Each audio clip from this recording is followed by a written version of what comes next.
Passons maintenant au deuxième exemple. Donc un exemple un petit peu plus complexe. On souhaite écrire cette fois-ci l'équation de l'oxydation du fer en rouille, FeO2H, par le dioxygène O2.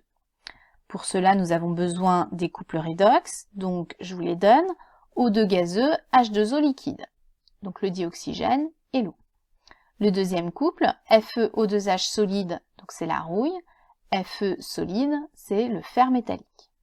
Première étape, on identifie l'oxydant et le réducteur parmi les réactifs. C'est encore la phrase d'introduction qui va nous indiquer les réactifs.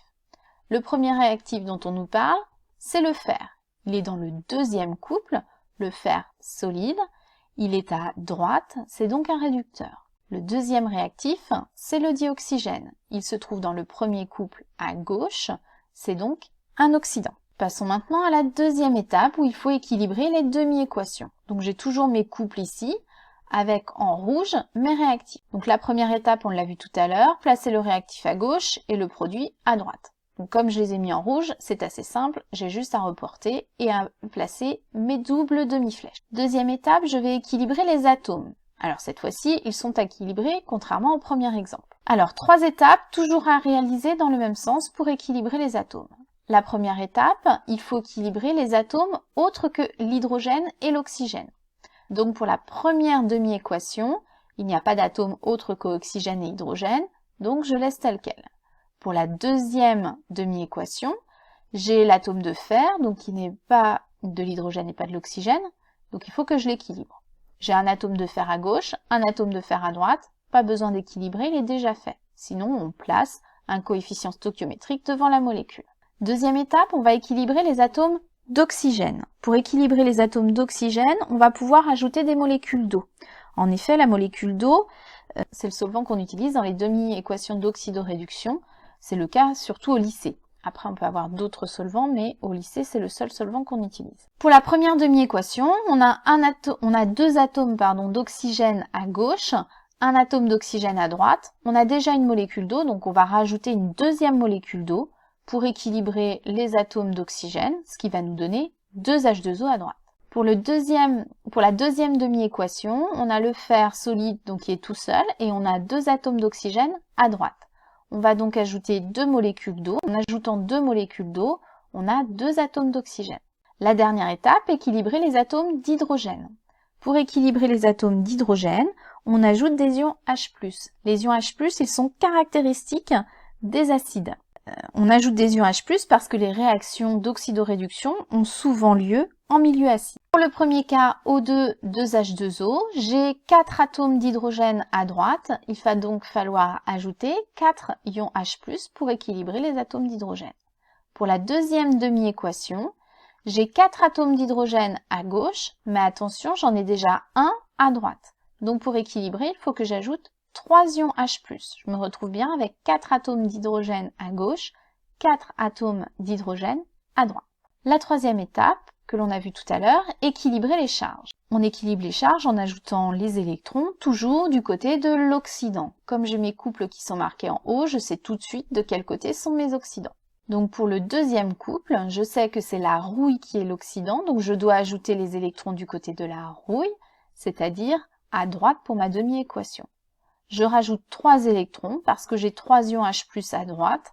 À gauche, j'ai 0 charge, donc j'ai bien 3 charges positives à droite plus 3 charges négatives, ça me fait 0 charge. Pour le premier couple, O2H2O, c'est O2 qui est l'oxydant. Les électrons doivent donc être ajoutés du côté de l'oxydant. Je vais rajouter 4 électrons pour arriver à 0 charge à gauche, 0 charge à droite. Une remarque encore, j'ai laissé de la place avant les doubles demi-flèches pour qu'elles soient bien alignées et pour pouvoir bien séparer les réactifs d'un côté, les produits de l'autre. Alors, dernière étape, il va falloir maintenant combiner les demi-équations. Alors, tout à l'heure, on a dit que le même nombre d'électrons doit être transféré dans les deux demi-équations. Ce n'est pas le cas ici. On a 4 électrons dans la première équation, 3 électrons dans la suivante. On va donc multiplier toute la demi-équation pour chacun des couples afin d'avoir le même nombre d'électrons transférés. Donc pour la première demi-équation, on va multiplier par 3. On va avoir donc 3 fois 4, 12 électrons. Pour la deuxième, on va multiplier par 4. On aura 4 fois 3, 12 électrons.